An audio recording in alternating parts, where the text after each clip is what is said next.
Hello, I'm Ephraim Zimbalist Jr. A number of years ago, I starred in The Chapman Report, a film about the sex studies of Dr. Alfred Kinsey. Like most Americans, I felt at the time that Dr. Kinsey's work was groundbreaking, and it was. But since then, serious questions have been raised about the Kinsey research methods, serious enough to warrant a closer look.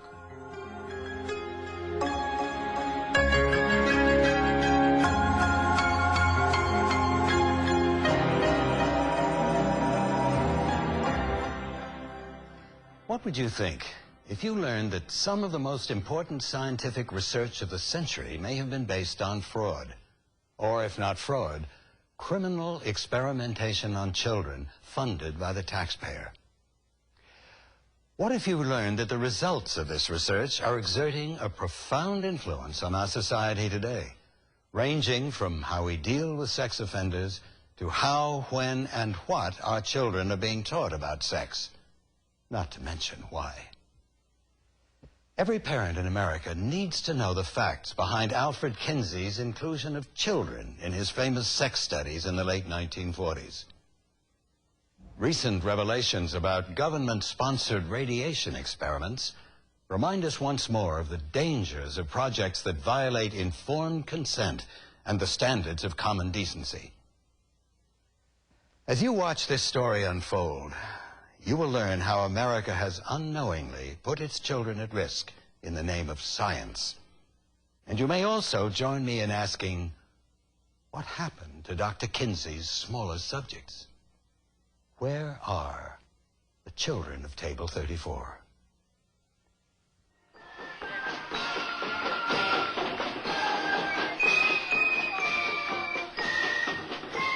Children, our most precious gift and our hope for the future. Once upon a time, children were free to roam their neighborhoods without worry. Parents could count on the good intentions of neighbors, school officials, and other adults to keep their children safe. But in recent years, parents have had to take special measures to ensure that their children not come to harm. Their fears are not unfounded. Many children have fallen victim to sexual abuse. How do we go from a safe, caring environment for children to one in which parents are terrified that their children are at risk in just a few short years? Part of the answer may be found in Indiana, at the world-famous Kinsey Institute. In 1948, a zoologist named Alfred C. Kinsey shocked the world with his pioneering study, Sexual Behavior in the Human Male. Although many scientists were critical of Kinsey's methods, the media popularized Kinsey's findings about sex. By 1981, Dr. Judith Reisman uncovered the role of child sexual abuse in the Kinsey studies in a paper presented to the Fifth World Congress of Sexology in Jerusalem. She documented Kinsey's reliance on the systematic molestation of more than 300 infants and children from 2 months old to 15 years of age. Graph tables depicting sexual activity in children use identical criteria as those in the tables on adult subjects. And I went back and I took a look at the Kinsey report, Sexual Behavior in the Human Male. And as I reviewed the tables, it struck me as clear as day. How could they get this data? Where would they get these data? How did they know that a 2-month-old baby did or did not have an orgasm? How did they get a record of 26 orgasms in 24 hours for a 4-year-old? A 4-year-old. If these experiments took place, they involved acts to which no child could provide consent and for which no parent or guardian could provide consent on behalf of the child. Therefore, we're talking about criminal activity, the criminal sexual abuse of children. Research scientist Gordon Muir sees broad ramifications from Kinsey's work. According to Dr. Muir, who helped edit and publish Judith Reisman's and Ed Eichel's 1990 book, Kinsey, Sex and Fraud, children as young as 2 months of age are featured in tables. In some cases, 188 children in one table, and the legend beneath the table says, timed with a second hand or stopwatch. The understanding that we have of childhood sexuality and normal childhood sexual development, as it is believed and taught in academia today, comes from the experimental evidence documented in Kinsey's male report published in 1948 with the child sexuality tables that we have just discussed. It is absolutely astonishing that this is taken as the basis for what we understand to be normal childhood sexual development. And when I try and explain this to colleagues in the type of science that I'm involved in what I call the harder sciences of biology and medicine, statistics, immunology, they frankly do not believe what I'm trying to tell them. And the only way that I can convince them of the truth of this is to go to the library, pull off the shelf one of Alfred Kinsey's books, and show them what in fact is inside. And it is quite shocking. Based on the Kinsey data, sex researchers formulated a theory of child sexuality that's influenced everything from laws against molestation to how and when sex education is taught. Few professionals would disagree that Dr. Kinsey has been the most influential figure in the study of sex, particularly the concept of child sexuality. He did not openly promote pedophilia, but he provided the, quote, scientific, unquote, basis for it. He felt the main problem with adult-child sexual relations was hysteria and overreaction on the part of parents and authorities. He believed that young boys needed the help of older people to develop effective sexual techniques. And he recorded that adult sexual contacts with young girls are a source of pleasure to these girls and may lead to better socio-sexual development in their later lives. His co-author, Wardell Pomeroy, a prominent sexologist, has written that the Kinsey research uncovered, quote, many beautiful and mutually satisfying relationships between fathers and daughters. Pomeroy also, in his sex education book, Boys and Sex, refers to the possibility of, quote, loving sexual relationships, unquote, between children and animals. Children have been increasingly portrayed sexually in major pornographic magazines. In our study conducted for the U.S. Justice Department, particularly juvenile justice and delinquency prevention, we came up with some pretty surprising findings on the images of children in Playboy, in Penthouse, and Hustler. In particular, Playboy and Penthouse was surprising to us. We were instructed to do the research because of the finding of these kinds of materials being used in sexual activities, sexual crimes, really, against children. Most disturbing was that 29% of the visuals, that is, the photographs, included some sort of nude or genital display. Very, very surprising. 21% were visually exposed and sexualized. 20% had some sort of genital activity taking place of some type. 10% involved force, 10% killing or murder. Before Kinsey, psychologists had rejected the idea of children as sexually viable until the age of puberty. Earlier this century, Sigmund Freud paved the way for Kinsey by asserting that children were sexual, but that their sexuality was latent, that is, not acted upon until puberty. Kinsey's report radically altered this perception, spawning an entire industry based on the notion that children have a right to sexual relations at any age. The Kinsey perception of the right of children to have sex at any age has resulted in challenges to laws protecting children from sexual exploitation. In Florida recently, a state court judge threw out several cases that have been brought under the statutory rape laws. Citing privacy grounds, the judge found that minors under the age of 16 had a constitutional right to engage in sexual activity. Several courts have recently held that parents do not have a right to stop school districts from handing out condoms to their children. Again, you see in school districts and courts and the media the Kinsey philosophy that children should be free and autonomous to decide for themselves what sort of sexual activity, what sort of sexual behavior they should engage in without any kind of regulation or restriction from the state or their parents, has begun to chip away at the protections that our legal system had previously provided to children. Some scientists feel that an inquiry of the Kinsey Institute is long overdue. I have been in contact with perhaps the best-known fraud specialist in this country over a period of years concerning this Kinsey, perhaps the best-known fraud specialist in this country over a period of years concerning this Kinsey research fraud allegation.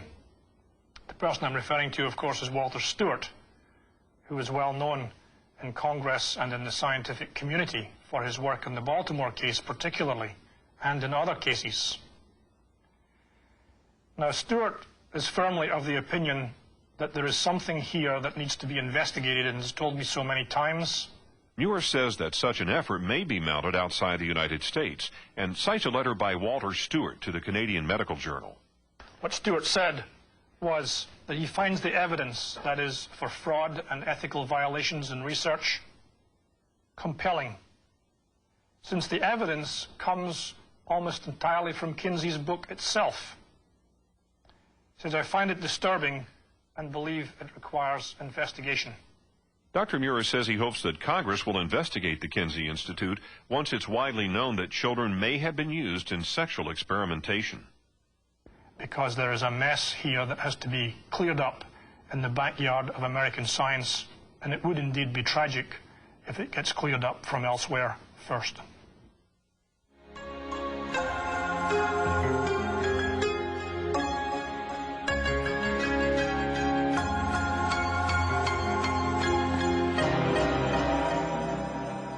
Important questions need to be answered. Where are the children today? How were they procured for the experiments? Did their parents know they were being used in sessions with avowed pedophiles? Where are the children of Table 34? I'm concerned about these people who must now be in their 50s, that they must have had some very difficult experiences following these experiments, and it would be good really if they could be contacted even for therapeutic purposes at this stage. I often wonder if they'll come forward when we're speaking in lectures or speaking on radio or whatever it may be. I've been waiting to hear for some of these people to remember the experience and to come forward and say, yes, I was one of those. Based on 12,000 interviews, empirical observation, and Kinsey's own ideas about sexuality, the Kinsey Report, as it came to be known, had enormous cultural and scientific impact. You could use the findings from the survey to counter the moral judgments of other people. And that's really the importance of Kinsey. As Kinsey moves the argument away from the old kind of sterile debate about morality, for which there is no solution, to a place where people can start talking about sexuality as in a different kind of way, looking to different kind of standards. Kinsey concluded that Americans' sex lives were far more varied than had been thought, and that children were sexual from birth. But the Kinsey books have serious flaws, as has been noted by the National Research Council and Dr. Abraham Maslow, who warned Kinsey that sex surveys tend to skew the data toward the sexually promiscuous and unconventional. Because sexual manipulation of children is illegal, the Kinsey studies have served as virtually the sole source for sex researchers. The Kinsey findings about children are based on interviews with and records kept by pedophiles, which he described as adult males who've had sexual contacts with younger boys and who, with their adult backgrounds, are able to recognize and interpret the boys' experiences. As a practitioner, a psychologist, I cannot see that this is the way in which we collect information about normal childhood sexuality. To get pedophiles to go out and do experiments on children is not how we learn about normality. Kinsey acknowledges that some of the experiments involve the use of physical force with unwilling participants. Kinsey describes what he terms orgasms by the children, a gradual and sometimes prolonged build-up to orgasm, which involves still more violent convulsions of the whole body, heavy breathing, groaning, sobbing, or more violent cries, sometimes with an abundance of tears, especially among young children. Some of the children exhibited extreme trembling, collapse, loss of color, and sometimes fainting. The males in the present group will fight away from the partner and may make violent attempts to avoid climax, although they derive definite pleasure from the situation. A fretful babe quiets down under the initial sexual stimulation, is distracted from other activities, begins rhythmic pelvic thrust, becomes tense as climax approaches, is thrown into convulsive action, often with violent arm and leg movements, sometimes with weeping at the moment of climax. According to Paul Gebhard, a Kinsey Report co-author and former president of the Kinsey Institute, the researchers were aware that the experiments were illegal. We've always insisted on maintaining confidentiality even at the cost of thereby becoming immoral at best and criminal at worst, said Gebhardt. An example of criminality is our refusal to cooperate with authorities in apprehending a pedophile we had interviewed who is being sought for a sex murder.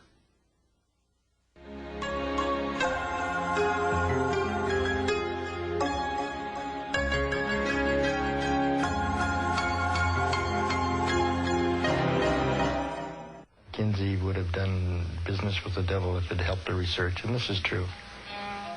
The research was absolutely paramount.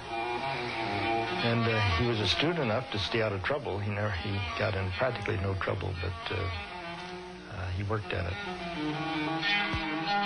Related to that, of course, is the question is, did parents give consent to what was being done? And nobody has indicated to us that consent was given. Indeed, these co-workers seem to indicate to us that consent was not given, and they didn't really see it as terribly important because this wasn't going to be particularly harmful to the children anyway. There is another possibility regarding Kinsey's data on children, that the experiments never took place. We have the other serious implication that the data are being used as if they were real in order to generate a whole view of child sexuality and availability of children in sexual encounters, which is based on nothing. If that is so, then scientific fraud may have occurred. In either case, the reliance on reports of sexual torture of children under the auspices of federally supported research cries out for examination, especially since Kinsey's research had such a profound effect on the entire sex research field. I went back to get a degree and went into the human sexuality program at New York University. And it was when I was in that program that I began to learn and see the indoctrination of what has been called the Kinsey Grand Scheme. Now that term comes from Wardell Pomeroy, Kinsey's closest associate, but I experienced it firsthand in an international health seminar held in Holland, organized by my professor, Dr. Derek Calderwood. Calderwood initiated nude body workshops in which he would give quasi-medical excuses for men to touch each other's genitals and for women to interact in different feely-touchy situations. The Kinsey Institute has dominated the world of sexology through the migration of Kinsey disciples to several key centers of sexology, including New York University, the University of Pennsylvania, and the Institute for the Advanced Study of Human Sexuality in San Francisco. These three institutions account for the lion's share of the academic credentialing of sex educators in the United States. Working with the Kinsey team was Dr. Mary Calderon, who was medical director of the Planned Parenthood Federation of America from 1953 to 1964, before co-founding the Sex Information and Education Council of the United States, better known as SIECUS. She formed that organization with Lester Kirkendall, another pioneering sexologist who was the teacher and the mentor of Derek Calderwood, my professor. Also involved was Kinsey's co-author, Wardell Pomeroy, a founding member who also served as president of SIECUS as recently as 1975. In terms of Lester Kirkendall, in 1985, he made a statement in an article entitled Sex Education in the Future that I think is worth noting. He says that programs of the future will probe sexual expression with same-sex partners, and even across generational lines. With a diminished sense of guilt, these patterns will become legitimate, and the emphasis on normality and abnormality will be much diminished with these future trends. The most obvious impact of this effort is to demystify the taboos of sexuality in sex education classes to very young children. Many sex education curricula now begin in kindergarten and continue through high school, often under AIDS prevention. The message to parents, if we don't begin teaching children about safe sex as early as possible, including every variation, then they may get AIDS. Mrs. Smith or Ms. Smith from somewhere in Ohio, who goes for her 3-unit training in human sexuality, sex educator, and she will be trained in the Kinsey model. That is the only model that she can be trained in. And as a result, then, she has to set aside whatever value structure, whatever moral structure she's been carrying all these years, because she's been told that the science has proven that children are sexual from birth, that children have orgasmic potential from birth, that this, therefore, can be perfectly fine. How can you be protected from AIDS, like when you're having sex? Well, one of the best ways, Magic, is wear a condom, isn't it? Yes, it's the safest way is to wear a condom. As a result, some schools and even a documentary presented by Nickelodeon are instructing children as young as 8 years old in how to use a condom. You roll it down the penis, and that protects the man when his penis is inside the woman's vagina. Children are also told how to perform anal sex. At a Safe Sex Youth Conference in New York in 1994, children as young as 12 were given graphic brochures advising boys to enjoy safe sex with men and encouraging girls to experiment with lesbian sex practices that could cause sterility. Nowhere in the program curriculum that was developed to be the guidelines for future sex education was there anything that suggested sexual behavior, any form of sexual activity such that might be categorized or abnormality. The Kinsey view of child sexuality has also been promulgated by Dr. John Money, perhaps the most prominent sex researcher in America. A founding board member of SICAS, Dr. Money has written numerous books as well as hundreds of papers, reviews, and textbook chapters on the subject of sex. In 1990, Dr. June Reinisch dedicated her book, The Kinsey Institute New Report on Sex, to Dr. Money, whom she describes as one of my mentors. Recently, Dr. Money was interviewed by Pideka, the journal of pedophilia, which is published in the Netherlands. The journal argues for man-boy sex and contains advertisements for the North American Man-Boy Love Association and other pro-pedophile groups. Kinsey Institute associate Dr. Vern Bulow is on Pideka's editorial board, which issued this statement of purpose. The starting point of Pideka is necessarily our consciousness of ourselves as pedophiles. But when you look at the journal Pideka, the Dutch journal, you will see that on the board of directors you have people like Vern Bulow. Vern Bulow was the president of the Society for the Scientific Study of Sex when they formed the accrediting committee for future university programs that give degrees to sex educators. Vern Bulow did the foreword for Edward Brangersma's 2 volumes, Loving Boys. John Money of Johns Hopkins Hospital and the mentor of June Reinisch was interviewed in Pideka. And of course, he's one of the people saying that sex with children can be an enriching experience and doesn't harm the child. In Dr. Money's interview in Pideka, he was asked about child sexuality. His reply, if I were to see the case of a boy aged 10 or 12 who's intensely attracted toward a man in his 20s or 30s, if the relationship is totally mutual and the bonding is genuinely totally mutual, then I would not call it pathological in any way. This attitude mirrors that of Dr. Kinsey, who once wrote that it is difficult to understand why a child, except for its cultural conditioning, should be disturbed at having its genitalia touched. In 1965, the Kinsey team published the book Sex Offenders, which argued that sexual behavior was so varied that certain activities should not be singled out for harsh punishment. During the past 10 years, reports of child abuse cases have soared to more than 2.5 million annually. Although many of these cases have proved to be false reports, it is clear that child abuse and the perception of child abuse is a growing problem. Increasingly, child abuse experts are expressing concern about Kinsey's impact on the way people view sexuality. One of the objectives of Kinsey-type programming is to change the concept of the family. And if you think about it, if Heather has 2 mommies and Daddy has a male roommate, in a way, you're denormalizing the heterosexual nuclear family. And if you remember from the pedophile-type statements in the writings, for example, of Theo Sanford, he said that if children could be weaned away from the nuclear family, they could then form emotional attachments with others beyond the family.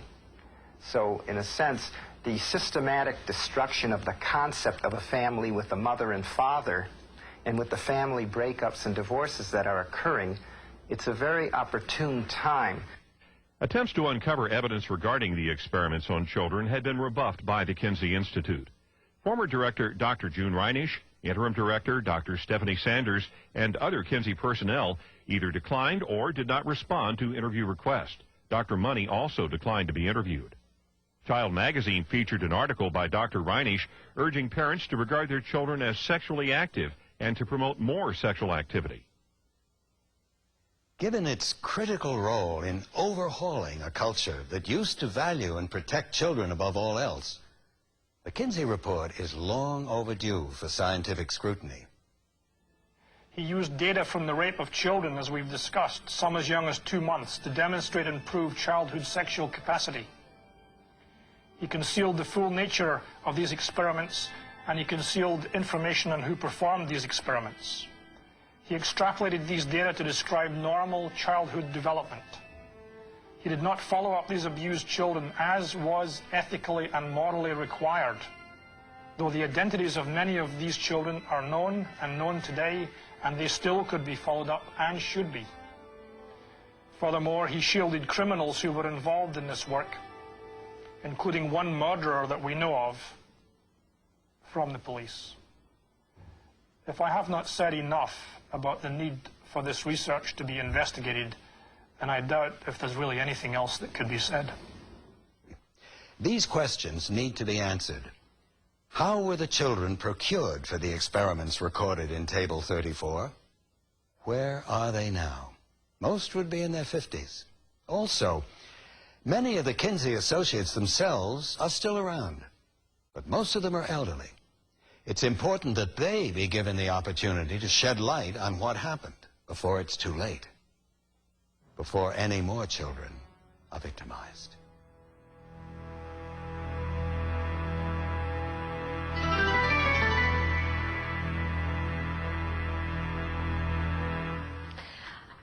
One of our big problems, of course, is the way in which the Kinsey model of sexual education has gone from the university level, that is being taught at the university level through the Kinsey people, for teachers and so forth, from the university to the college, from the college to the junior college, from the junior college then to the high school. As our teachers had become trained, quote unquote, in the field of human sexuality, they then trained those below them who trained those below them.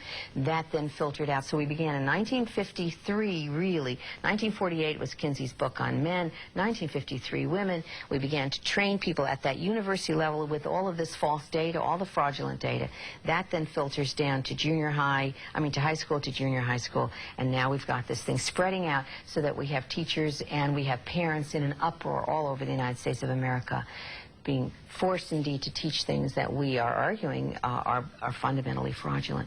And fraudulent means that you'll get bad results. You get bad results when you have bad data.